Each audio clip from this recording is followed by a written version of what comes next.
बिस्मिल्लाहिर्रहमानिर्रहीम।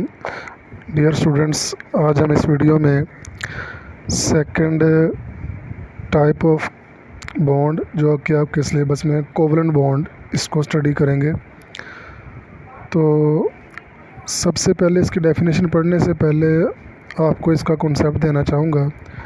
Ionic bond में तुमने पढ़ा था कि a bond form by complete transfer of electron from one atom to another atom, इसे हम कहते हैं आयनिक बॉन्ड। लेकिन कोवलेंट बॉन्ड में कंप्लीट ट्रांसफॉर्मेशन नहीं होती इलेक्ट्रॉन की, बल्कि कोवलेंट बॉन्ड में क्या होता है जी कि दो या दो से ज़्यादा एटम जितने भी इन्वॉल्व होते हैं बॉन्डिंग में, इन तमाम की तरफ से इलेक्ट्रॉन की इक्वल शेयरिंग होती है।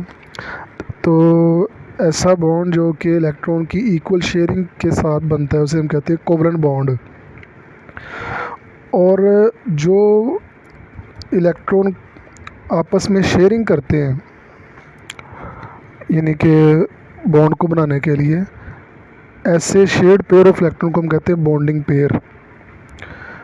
इसके अलावा कोवलेंट बॉन्ड को मॉलिक्यूलर बॉन्ड भी कहते हैं। तो अब हम डेफिनेशन की तरफ स्टडी करते हैं। A covalent bond is formed by equal sharing of electrons from both the participating atoms. दोनों एटम के दरमियान जो इलेक्ट्रॉन की इक्वल शेयरिंग से बॉन्ड बनता है उसे कोवलेंट बॉन्ड कहते हैं। The pair of electrons participating in this type of bonding is called shared pair और बॉन्डिंग पेयर।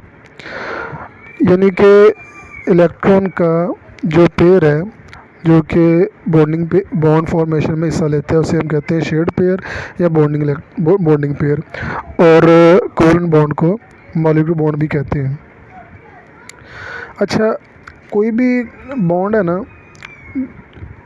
जो कि एटम को स्टेबल करने के लिए बनता है, चाहे वो आयनिक बॉन्ड हो या कोवलेंट बॉन्ड हो या कोऑर्डिनेट कोवलेंट बॉन्ड हो, ये इस वजह से बनता है ताकि एटम जो है ना वो नोबल गैस की स्टेबिलिटी अपना लें, यानी कि उनके वैलेंस शेल जो है वो कंप्लीट हो जाएं, या उनके अंदर ऑक्टेट रूल या डुप्लेट रूल पाया जाए।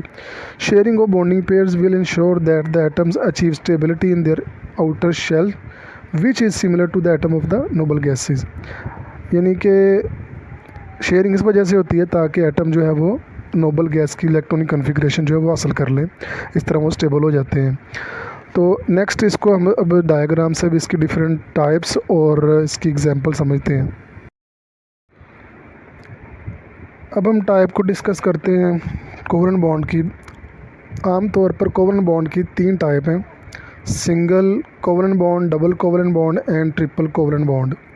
जो सिंगल कोवलेंट बॉन्ड होता है, इसमें दोनों एटम की तरफ से एक एक इलेक्ट्रॉन की शेयरिंग होती है, और इसी तरह जो डबल कोवलेंट बॉन्ड होता है, इसमें दो या दो से ज़्यादा अगर एटम पाए जाएं बॉन्ड में हिस्सा लें, तो दोनों या तीनों की तरफ से दो दो इलेक्ट्रॉन की शेयरिंग होती है। और ट्रिपल कोवलेंट बॉन्ड में तीन तीन इलेक्ट्रॉन की शेयरिंग होती है।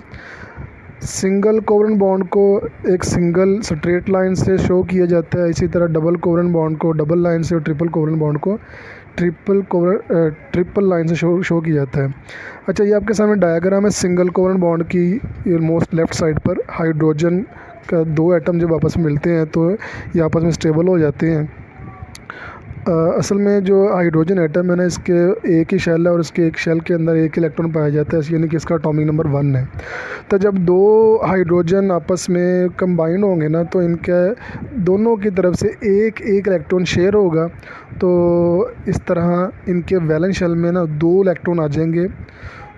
इस तरह इन पर डुप्लेट रूल अप्लाई हो जाएगा और ये हीलियम की इनके अंदर इलेक्ट्रॉनिक कन्फिग्रेशन आ जाएगी और ये स्टेबल हो जाएंगे। डबल कोवलेंट बॉन्ड की एग्जांपल जो है वो कार्बन डाइऑक्साइड है। कार्बन के वैलेंस शेल में 4 इलेक्ट्रॉन होते हैं, जबकि ऑक्सीजन के वैलेंस शेल में 6 इलेक्ट्रॉन होते हैं। दो ऑक्सीजन के एटम जब कार्बन के एक एटम के साथ शेयरिंग करेंगे ना, तो इनमें से हर एक की तरफ से दो दो इलेक्ट्रॉन शेयर होंगे। तो इस तरह कार्बन डाइऑक्साइड जो है वो बन जाएगी और इनके दरमियान जो बॉन्ड पाया जाएगा वो डबल कोवलेंट बॉन्ड होगा। इसी तरह जो ट्रिपल कोवलेंट बॉन्ड है, इसकी एग्जांपल है नाइट्रोजन का मॉलिक्यूल। जो है नाइट्रोजन के वैलेंस शेल में 5 इलेक्ट्रॉन होते हैं और इनको जो है वो अपने वैलेंस शेल को कंप्लीट करने के लिए 3 3 इलेक्ट्रॉन की ज़रूरत होती है। इस तरह दोनों नाइट्रोजन के एटम की तरफ से तीन तीन इलेक्ट्रॉन जब शेयर होंगे तो इनका वैलेंस शेल पर ऑक्टेट ग्रुप अप्लाई होगा और ये स्टेबल हो जाएंगे। ऐसे